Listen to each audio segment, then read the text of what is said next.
Well, that's David Ward just finishing up there in the main auditorium. I'm Kim Ingalls and I'm here to take your questions and put them to David. He'll be joining me here live in just a couple of minutes. So hashtag on land. We've got some questions coming in and I'm sat here poised and ready to ask your questions. We're live in Penrith in Cumbria in the north of England, but we're broadcasting right across the world. We want to make it as international as possible. So if you've got a question, hashtag on land and we'll put it to David Ward. We'll be back with you streaming live in just a couple of minutes.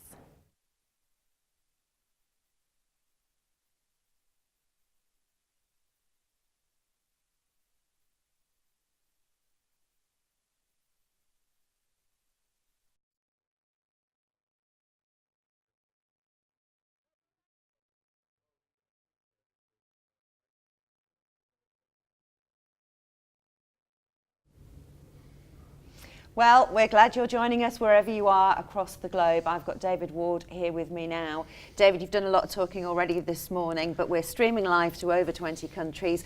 How was that for you this morning?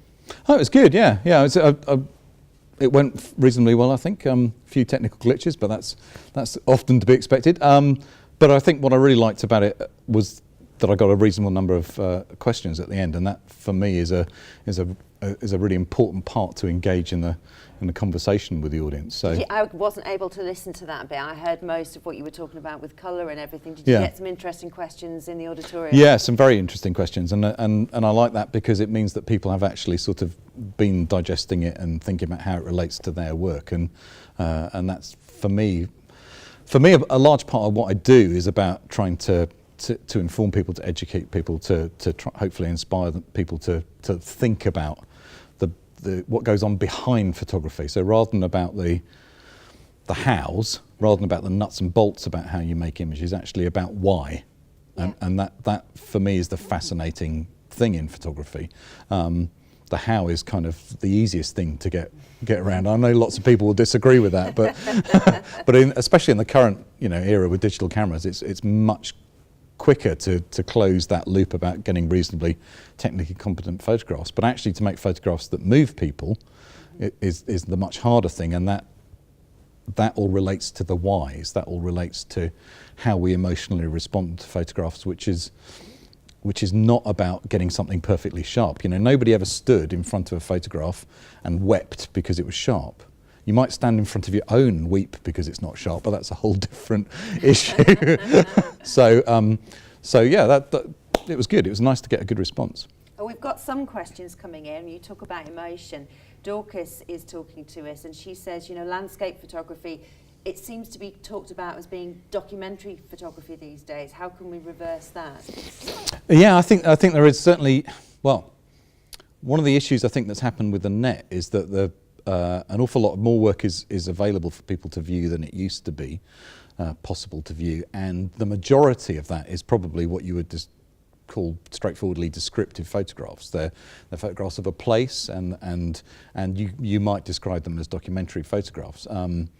How do we reverse that? I don't know that we can reverse that, because I think that's what most people want to do. They want to, in some sense, capture a memory of what it was like to be in that place, but for a subgroup of photographers, what they want to do is they want to try and engage people in a more emotional conversation, and the only way you can do that really is just to be true to yourself, is to actually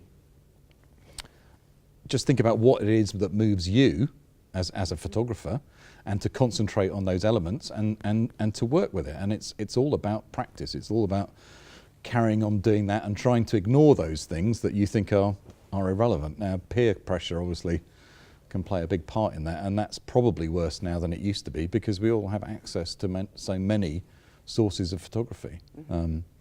So if you have to describe yourself, what kind of photographer do you describe yourself as? Yeah, I don't know. See, I sometimes wonder if I'm a landscape photographer. I photograph the landscape, but I think of it as raw material rather than subject. The subject for me is usually about colour or about perception, about how actually a photograph translates the reality. That's historically been the argument that says that photography isn't an art. But yeah, that's what I'm trying to do with my photography, and it's very much a personal exploration. And I understand that a lot of people won't actually understand what I'm doing in an individual image, because you can't make them unless you actually write a whole load of text to point them in a direction, and that's not the point of what you're doing at all, is No, you it? want to be you want to write books if that's what you want to do, not take photographs, I think. Yeah.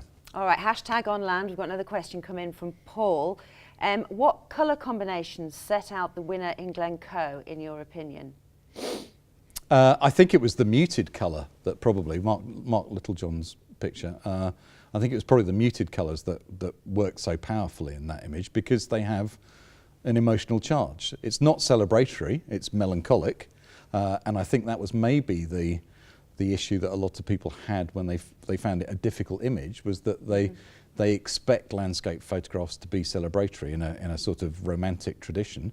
And one of the things that I'm interested in, and I know a lot of other photographers who are here are interested in, is actually that you can express other emotions in a photograph. So it was Mark's very skillful use of split toning and actually desaturating the colours, making them muted, that made it such a powerful image. If you'd taken the same image and you'd put the saturation up, actually it would have been nothing.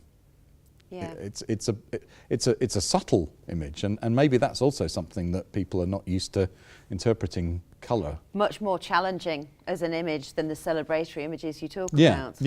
yeah. And we live in an age where the dominant aesthetic really comes from the Romantic era and from Ansel Adams and people like that. Okay, he wasn't a colour photographer, but he set the tone of what the subject matter was for most people. And I think an interesting difference between photographers and most artists is that photographers are obsessed with objects. They're obsessed with what they photograph, you know, whether it's a mountain or whether it's a river or a particular object.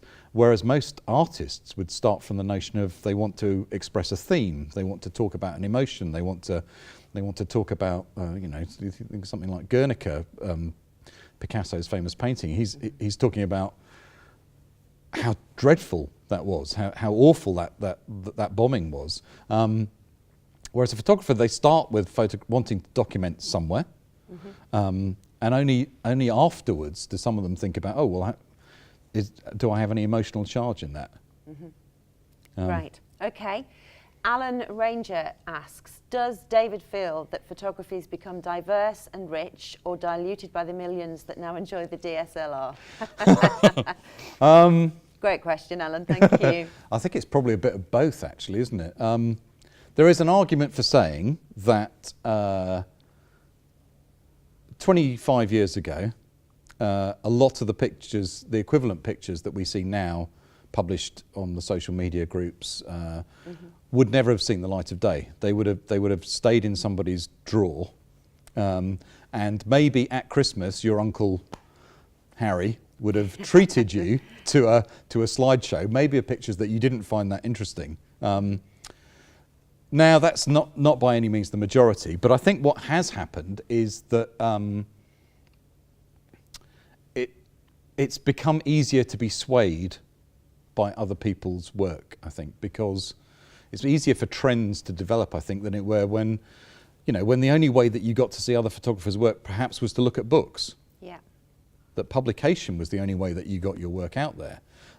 And we spent time looking at a book. You spend, a considerable length of time maybe looking at an individual photograph in a book in a way that you don't on the net. The other thing that's happened is that a lot of the time on the net, the photographs are reduced to 200 square pixels.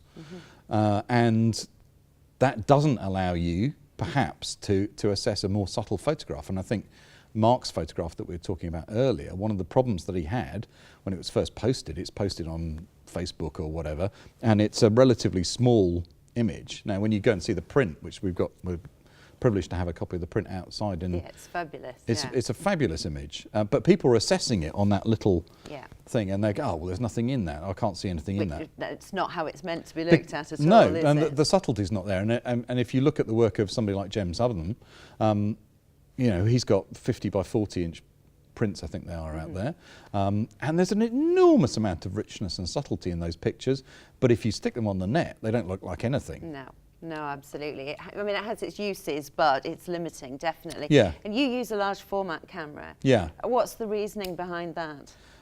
Well, I suppose partly it's just my history. When I started as an assistant in photography in the early 80s, everybody that I worked for used large format cameras, and so it was a sort of natural choice. But I was also influenced by looking at photography that I admired, and mostly that was photography from the United States from the 20s, 30s and 40s through to the 50s.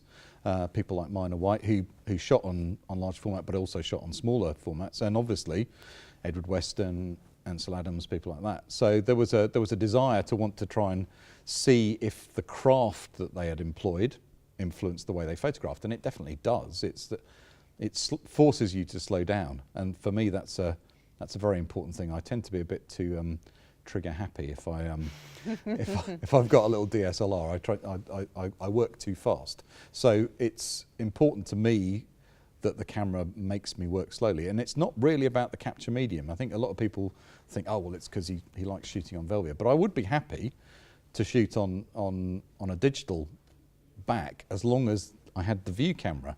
Now, unfortunately, at the moment, the options that I have are for medium format view cameras, and I find that a reduced experience compared to using a 5.4 or a larger view camera. So you're not going to be changing anytime soon? I've got 3 years worth of film left, Can and you hear me? Can you hear me? I don't know, I might pick up some more film on the way, but a worry for me, I suppose, is Fuji Hunt is the major manufacturer of chemistry for processing E6. In the UK, there are not very many processors left, so they might well reach a stage where I might still have film in the freezer, but I can't process it. But you can't process it. Yeah, that's got to be a bit of a worry then, hasn't it? I'm laughing because Jim Robertson here has asked the question that I was going to ask towards the end. Have you got a favourite colour? Blue.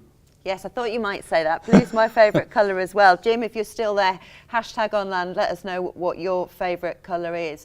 So in terms of what you've been talking about today and colour at the conference, what's it like being part of all of this, and what are you expecting other photographers to talk about? Well, I think it's very exciting to actually just be engaged in a conversation. I said right at the beginning when I was introducing with Tim that we spend too much time in a virtual world, and it's really nice to actually meet people and exchange ideas face to face.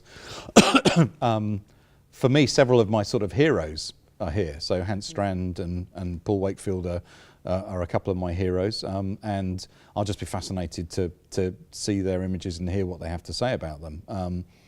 Those are the big things that I want to get out of it.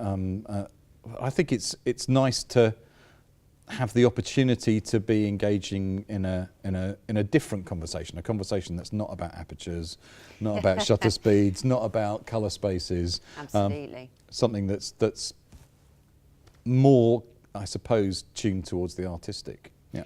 Jim's come back. He says blue's his favourite colour as well. Blue, smiley face. That's fantastic, Jim. Well, David, thank you very much indeed. You've done so much talking already this morning. We'll let you go and grab a coffee. Paul Gallagher is up next, so we'll be back with you very shortly. Don't forget, it's hashtag onland if you have questions for Paul, and we'll be back here very soon. We'll see you shortly.